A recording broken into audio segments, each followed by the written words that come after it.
Hi, my name is Lily Cholton and I'm with CPA Consultants. Thank you for the opportunity to share an update on the new tax law provisions that will affect individuals. These changes will primarily be effective starting in 2018, but there are a few exceptions. This law provides simplification in a few areas by eliminating many tax provisions, but as you will see, there are also added complexities. Minimizing taxes is all about planning ahead and knowing the rules, so we are here to help you with that. Please feel free to ask questions as we go along.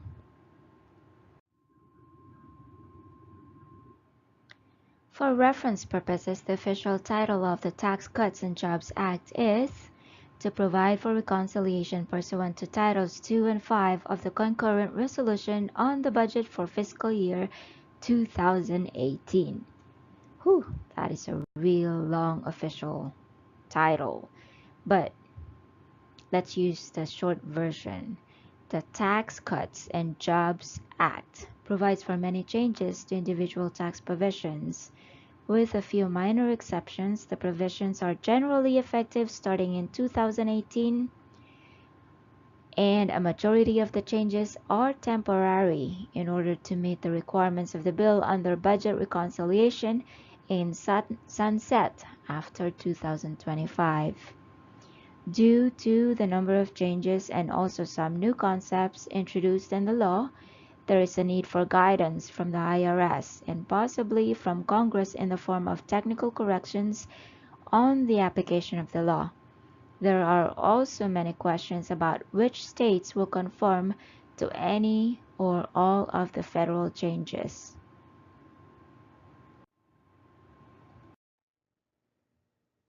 Here is an overall summary of the individual changes. Tax brackets. The number of tax brackets did not change. For income ranges, except noted, the new tax rate is the same or lower with the new law. Note that for married filing joint taxable income between 400K and 424,950, the old rate was 33%. The new rate is 35%. The standard deductions nearly doubled in amount for 2018. The amounts are 12,000 for single, 18,000 for head of household, and 24,000 for married couples. Personal exemptions are suspended. The child tax credit was increased to 2,000, refundable up to 1,400. And there is also a new $500 credit for dependents that do not meet the child credit requirements but are able to meet the dependency requirements. The credit is phased out when modified AGI exceeds 400K for married joint filers and 200K for all others. The portion of the child tax credit that exceeds regular tax liability may be refundable. Same calculation as prior law, except that the refundable portion cannot exceed 1,400 per qualifying child. The $500 credit is not refundable. Individual AMT was retained, however, the exemption amount and thresholds were increased.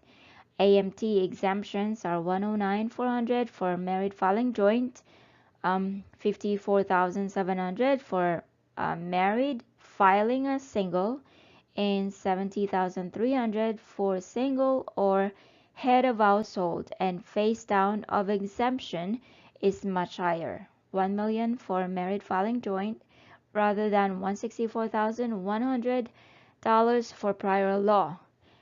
These are to be adjusted for inflation. Income levels are indexed for inflation using a chained CPI instead of a CPI.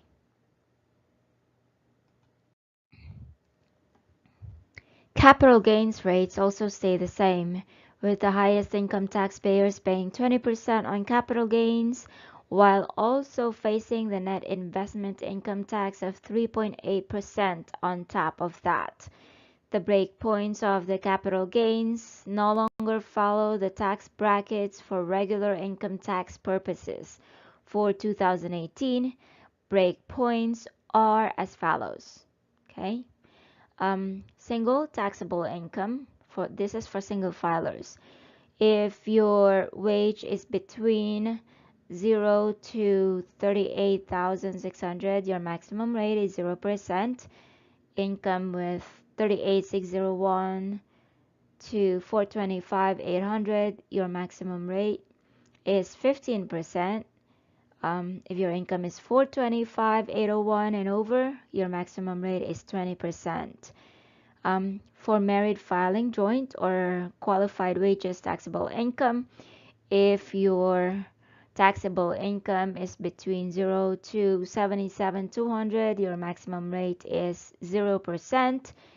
Income between 77,201 to 479,000, maximum rate is 15%. 479,001 and over, maximum rate is 20%. If you are married filing single, if your income is between 0 to 38,600, your maximum rate is 0%.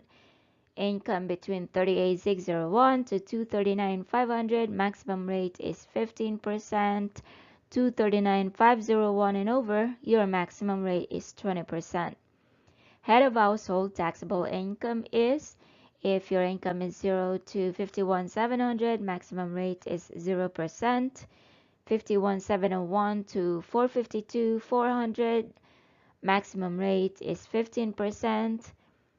Income between 452,401 and over, maximum rate is 20%. Breakpoints for 25% maximum rate for unrecaptured Section 1250 gain follows prior law.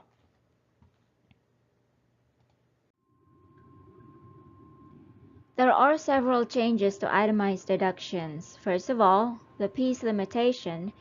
The overall limit on high-income taxpayers' itemized deductions has been repealed. And here is one of the changes that affects the current 2017 return. The medical deduction threshold will be 7.5% for 2017 and 2018, before it returns to 10% in 2019. The home mortgage interest deduction was modified to reduce the limit on acquisition indebtedness to $750K from the prior $1 million limit.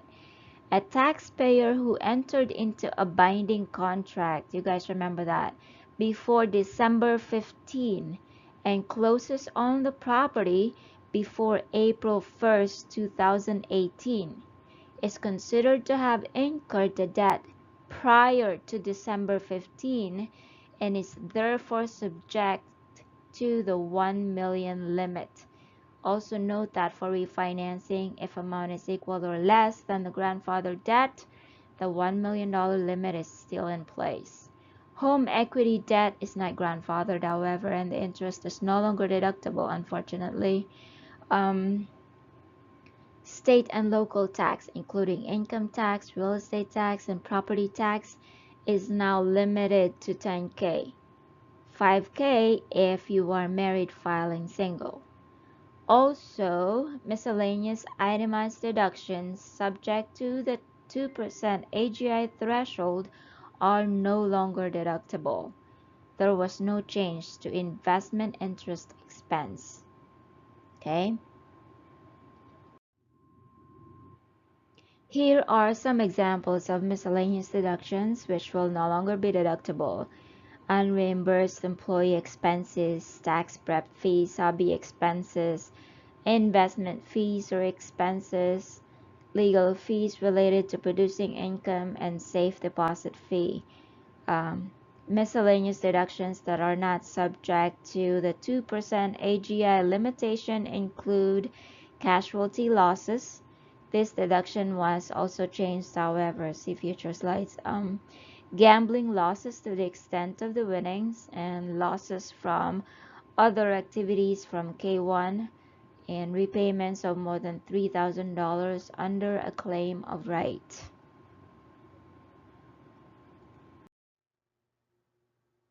Legislation at the end of 2015 extended some items only through 2016. These are the provisions that are not in effect at this time for 2017. Legislation is still possible to address these items retroactively for 2017, but at this time they are not available. So, exclusion of discharge of qualified principal, residence indebtedness, ability to deduct mortgage insurance premiums as mortgage interest, tuition and fees deduction covers up to $4,000 of qualified expenses for tuition and fees. It's important to note that it only applies to amounts that must be paid as condition of an enrollment. This deduction phases out for single filers with 80K AGI and joint filers with 160K AGI. Energy credit for 10% of purchase price for non-business energy property.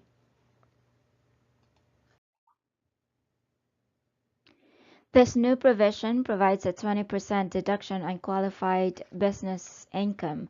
This deduction is taken on the individual's tax return from taxable income, not an above-the-line deduction, therefore does not decrease your self-employment tax, and can result from the flow-through of income from a sole proprietor, single-member LLC, partnership, or S corporation.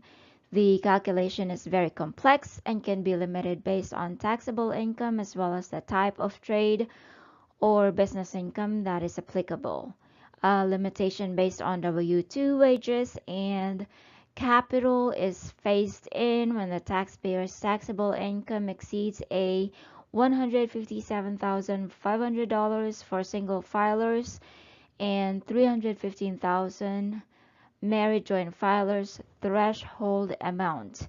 A disallowance of the deduction with respect to specified service trades or businesses is also phased in when taxable income exceeds the threshold amount. These limitations are phased in if taxable income exceeds the threshold amount but is below 207,500 for single filers and 415K for married joint filers, which is a phase-in range. There are a great deal of questions on how this deduction will be applied, and we're definitely requesting for more guidance. Definitely guidance is needed. The individual mandate to maintain insurance coverage was repealed as part of the new tax law, but that doesn't start until 2019. So for 2017 and 2018, the information will still need to be gathered from individuals on their insurance coverage. The IRS has stated that for the upcoming filing season, they will not accept electronically filed tax returns where the taxpayer does not address the health coverage requirements of the ACA, meaning did they have coverage or have an exemption or whether they will make a shared responsibility payment. The net investment income tax, or NIT, went into effect on January 1, 2013. The income thresholds for this tax, which is $200,000 for single or head of household taxpayers and $250,000 for married filing jointly taxpayers, do not adjust with inflation, and no changes were made to these with the new law. If you have income above these thresholds and have certain net investment income, you will be subject to this 3.8% tax on the lesser of net investment income or the excess of income over these thresholds. Investments income subject to this tax include taxable interest or dividends from stocks and bonds, certificates of deposit and mutual funds, and capital gains from the sale of these assets. If rental income is treated as passive income, then it is subject to this tax.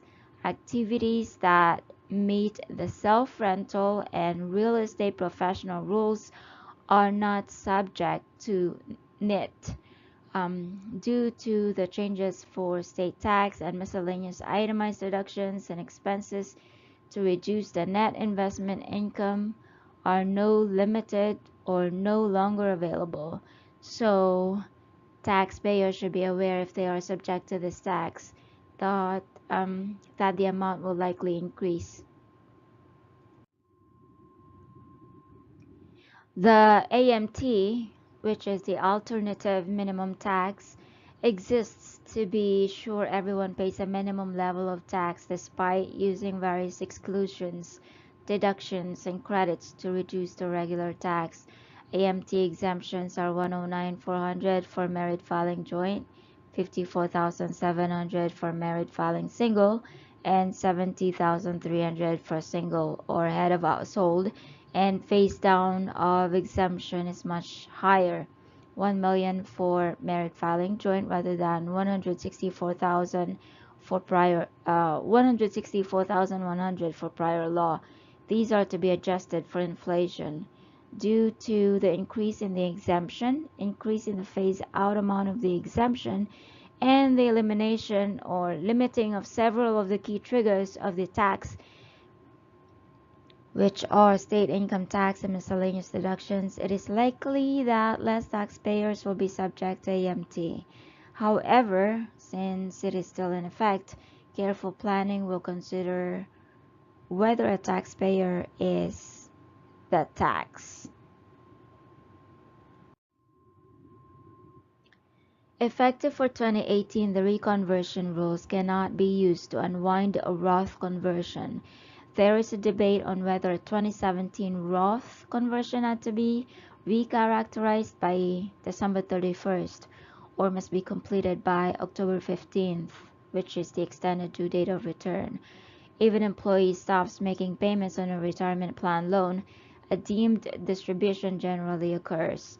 This deemed distribution isn't eligible for rollover, but in certain circumstances, terminated employment, for example, the obligation to repay the loan is accelerated, and if not repaid, the loan is canceled, and this creates a loan offset.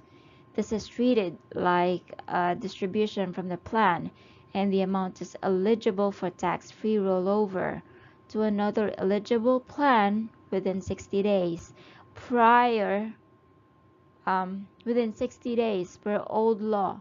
So you guys have to remember that. So for this plan, loan offsets after December 31, 2017. The rollover period is extended to the due date of the employee's income tax return.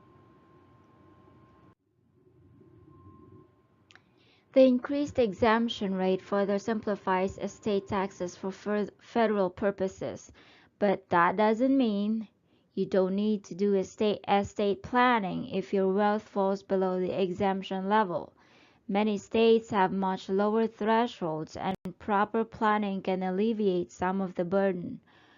If you've had any significant changes in your family, such as birth, marriage, divorce, or death, it's still important to revisit your estate planning documents to make any necessary changes.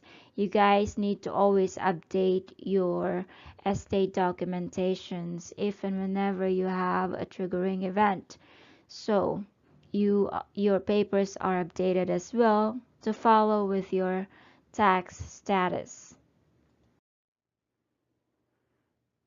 Under pre-act law, distributions from a 529 plan could only be used for qualified higher education expenses, or the earnings portion of the withdrawal was taxed and subjection to 10% penalty, unless an exception is applied. For distributions after December 31st, 2017, qualified higher education expenses include tuition at an elementary or secondary public, private, or religious school. Unused funds in a SEC 529 plan can be transferred to the ABLE account of a family member. For discharges of indebtedness after December 31st, 2017 and before January 1st, 2026, certain student loans that are discharged on account of death or total and permanent disability of the student are excluded from gross income. Section 108F of the Act. Here are some other individual changes to note. A personal casualty loss is deductible, subject to prior law limitations, only if the loss is attributable to a federally declared disaster area. It should be declared by the President. Alimony is no longer deductible by payer, nor includable by the recipient, and this is for divorces executed after December 31st of 2018. Moving expense deduction and exclusion is repealed except for members of the armed forces. This provision expires after 2025. The kiddie tax law is now tied to the trust and estates rates rather than the parents' rates. This provision expires after 2025. The cash contribution AGI limit has increased from 50% to 60%. This increase is temporary and expires at the end of 2025. No charitable deduction is allowed for a payment of a higher education institution in exchange for which the payer receives the right to purchase tickets or seating at an athletic event. This provision is permanent. Another change is that the exception contemporaneous written acknowledgement requirement was repealed, meaning that the written acknowledgement must be obtained now for any contribution of $250 or more. This is effective for 2017. The new law limits the aggregate of state or local property tax not paid or accrued in carrying on a trade or business and state or local income tax to $10,000. Special rules prevent the deduction in 2017 of prepaid 2018 state and local income taxes. This limit expires after 2025. The IRS also issued guidance related to payment of 2018 real estate taxes, stating that the tax needed to be assessed and paid in 2017 in order to be deductible. There is a IRS guidance on real estate taxes on site. I can email you or send you the direct link for this guidance on real estate. If you would email me your information at the end of this presentation. Conference report for HR1 indicates that prepayment of 2018 state income tax is not deductible in 2017. Withholding will be changed based on the new tax tables for 2018, but it is important to take a look at 2018 tax situation for clients to determine if withholding is appropriate based on other anticipated tax changes. So, you guys, it is best for you to contact your accountants, whoever is working on your tax preparations, just to discuss all of this new tax rules. You always need to get updated with the new law. That way you will not have holdings. There is some confusion as there were several versions of the bills about what was included and what was not. Here is a list of the items that were included in some form in the House or Senate version of the bill, but not in the final bill that became law. Additional standard deduction for elderly and blind, $250 above the line teacher education, exclusion for employer provided dependent care assistance, exclusion for adoption assistance programs, reduction of capital gain rates, or changes to taxation of interest income, Section 121 exclusion of gain on sale of principal residence, required use of FIFO to determine basis of stock dispositions, charitable driving remains at 14 cents per mile rather than actual, consolidation and modification of education provisions not included, only changes is to expand 529 plans, plug-in electric vehicle credit, which is on Section 30D of the Act. Important notes regarding depreciation of properties. Taxpayers can immediately expense more under the new law now. We can elect to expense the cost of any Section 179 property and deduct it in the year the property is placed in service. The maximum deduction is increased from $500,000 to $1 million. It also increased the phase-out threshold from $2 million to $2.5 million. Um, there's also a temporary 100% expensing for certain business assets for the first year bonus depreciation. This increases the bonus depreciation percentage from 50% to 100% for qualified property acquired and placed in service after September 27, 2017 and before January 1, 2023. The bonus depreciation percentage for qualified property that a taxpayer can acquired before September 28, 2017 and placed in service before January 1, 2018 remains at 50%. Changes to depreciation limitations on luxury automobiles and personal use property.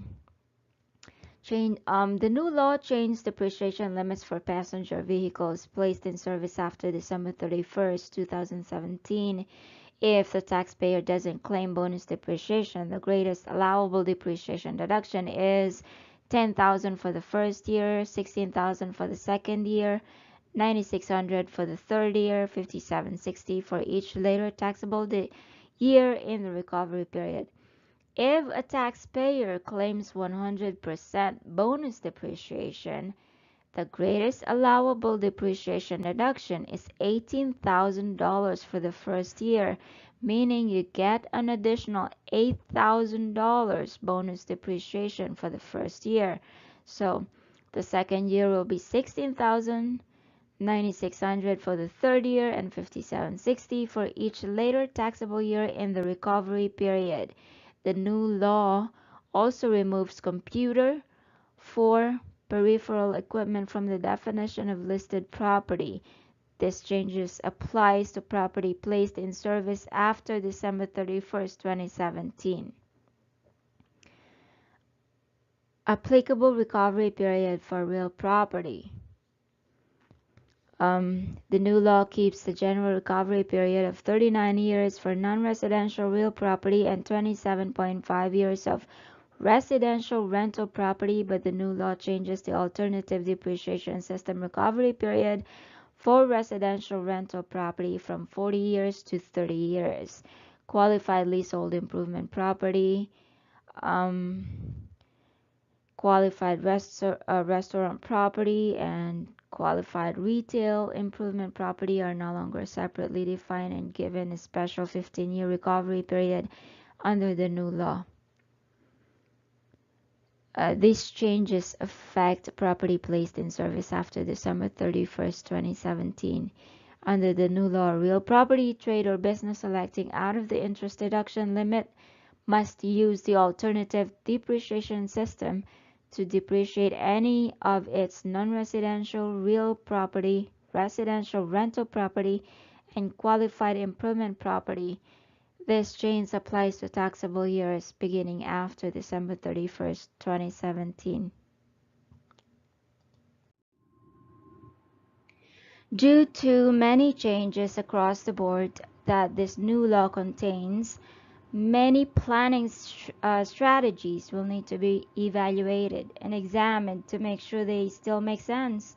With the reduction of the corporate tax rate to 21%, this may cause a need for an evaluation of choice of entity for current and future business plans. Also, due to the overall changes in itemized deductions, charitable giving timing will likely be more important. And as stated earlier, due to the temporary nature of the estate changes, estate plans will need to be reviewed. With AMT changes, different decisions may need to be made related to exercising incentive stock options. Also, for individuals with pass-through income, incentives for classifying activities may be different than in the past. So many things we do have tax consequences that we often don't think about until it's too late. So, changing jobs, having children, planning for retirement, exercising stock options, receiving a promotion with a nice raise, opting into an employer provided retirement plan like a 401k, transitioning parents into long term care, and many more. Today, we touched on the major topics at a very high level, but with new complex tax laws and changes to your particular situation, it is always a good idea to review how the tax law affect you. This is where we can help. So it is where we do year round. We can answer quick questions or provide an in-depth tax projection to help you anticipate how these new tax laws will affect your returns. So don't hesitate to reach out to us after today's presentation if you'd like to discuss something in more detail. And with that, we'll move on a Q&A and take any questions you have. For future listeners to our recorded line, um, please do not hesitate to send us an email questions. Uh, Contact information will be provided at the end of this presentation. Okay, we have received a few questions. Let's answer a few of them. And then for the remaining questions that we're not able to handle during this presentation, I will be calling you offline so we can discuss about your account more in detail. But let's just choose two questions for now. First question is, what are the necessary requirements you need to review our accounts for bookkeeping and tax filing purposes? For bookkeeping and tax filing purposes, the common requirements I have are mutual understanding in relation to how our business process is handled. We need complete disclosure of accounts for both personal and business. That is, if we are handling both of your personal and business accounts. First, the process is we do a quick assessment of your accounts, whether it's your accounting systems, your books, your financial records. We do a quick reconciliation. We select a few items for audit purposes. If those items that we have selected actually match your supporting documents, then we can proceed to creating a proposal and to submit to you. And then we discuss the action plan as to how we're going to handle your account. And then in the end, we will be agreeing to terms so we can fully utilize the value of your money to the fullest to the fullest extent of where it can go. And then the second question will be, I'm not in California or Nevada. Can you manage my accounts? Yes, we actually have remote access accounts. We have telecommunication accounts. We have a few clients um, all over America. So please do not hesitate to contact us to discuss this in detail. We create an offline remote access with you in which the client has access to access as well.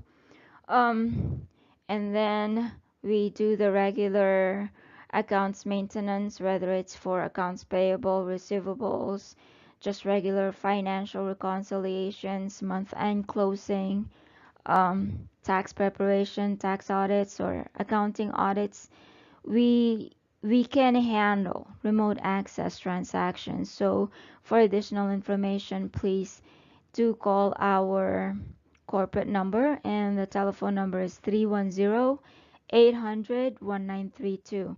I am at extension 101. My direct line is 424-835-2288, and my email address is cfo at cpa-consultants.com. Please give me a call. For the remaining questions, I'll be calling each one of you to discuss your inquiry in detail. thank you for the webinar. I hope you learned some important information from me.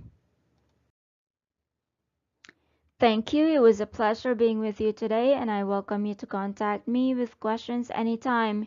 We would love the opportunity to talk with you about how we can be of service. Thank you, guys, and thank you, everyone. Have a great day.